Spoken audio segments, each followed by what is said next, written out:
Olá, querido, graça e paz. No programa de ontem, eu falava sobre um fragmento de um texto de William Shakespeare.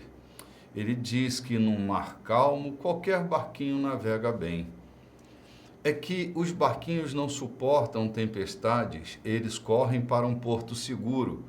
Mas quando nós crescemos e nos tornamos uma grande embarcação, um transatlântico, tempestade será nosso estilo de vida.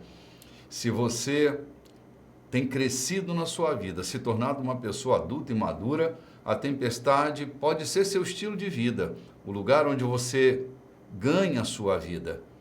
Desta maneira, eu dizia que no texto de Deuteronômio, capítulo 32, que é um texto da Torá muito interessante, nesse texto, Deus é comparado a uma águia, que da mesma maneira que a águia cuida dos seus filhotes, ensinando-os a voar, e quando eles estão em perigo e não conseguem suportar o voo, a mamãe águia então os sustenta com suas asas, conduzindo-os para uma nova tentativa. É que Deus, nesta semelhança, nos quer voando. Pessoas maduras, pessoas que são capazes de alçar seus próprios voos. E deste jeito, nós seremos expostos às tempestades, porque ou nós voamos ou voamos. Deus é muito responsável e Ele nos treinará de verdade. Eu diria a vera, Ele nos treinará para o voo de cada um de nós. Ele vai arrancar com toda a zona de conforto, com todo o sítio de acomodação, para que nós voemos o nosso voo peculiar, o voo de cada um. Eu me lembro, e hoje quero compartilhar com você esta lembrança, de que Jesus estava indo para Cafarnaum junto com seus discípulos, na verdade está indo para Genezaré junto com seus discípulos, e uma determinada hora avançada, seus discípulos vão no meio de um barco, na navegação, e Jesus está na praia se despedindo da multidão. No meio do lago, há uma tempestade que assola aquele barco. No meio daquela tempestade, eu estou falando desse texto que está lá em Mateus capítulo 14.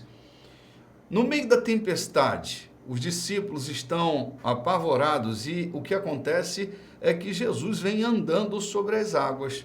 Quando Jesus vem andando sobre as águas, os discípulos ficam apavorados, porque eles estão esperando qualquer coisa, inclusive que o barco naufrague, mas eles não podem esperar que no meio daquela tempestade Deus vai aparecer na história da vida deles. Eles não estão esperando, porque a cabeça deles está tão tomada, tão distraída com o nível da tempestade que eles não podem acreditar que é Jesus. E Pedro, como tem um temperamento muito sanguíneo, ele tem atitudes muito abruptas, ele logo diz para Jesus: Jesus, se tu és mesmo Jesus, dizendo para aquela figura, então fala comigo, me mande andar sobre as águas. E Jesus, então, estendendo a voz a Pedro, diz: vem Pedro, anda sobre as águas. E Pedro começa a dar alguns passos na direção de Jesus. Logo, porque o vento era contrário, soprava furiosamente, Pedro se distrai. Ele se assusta com o barulho das ondas, com o barulho do vento batendo nas águas, e logo ele vai naufragar. Ele vai descer, e Jesus, na direção dele, estende a sua mão, e ao estender a sua mão, ele o toma para cima. Não te parece mesmo uma similaridade com o texto que eu te falei de Deuteronômio?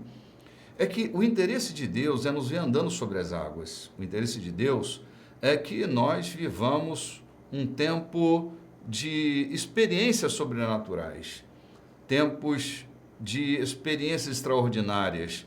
Ele deseja que a gente ande sobre as águas, que a gente viva num nível muito mais atraente de vida.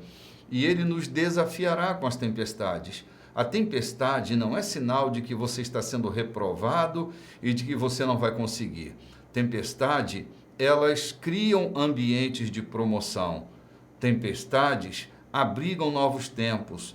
Pode ser que este seja um tempo surpreendente para você, mesmo vivendo uma grande tempestade. Eu vou voltar amanhã, querendo Deus, nesse mesmo horário, para a gente dar continuidade a esta conversa que a gente vai chegar a um lugar surpreendente na sexta-feira. Um lugar de vitória, um lugar de estabilidade, e eu espero por você. Estamos crescendo no nosso seriado. Amanhã, querendo Deus, neste mesmo horário estaremos de volta. Shalom!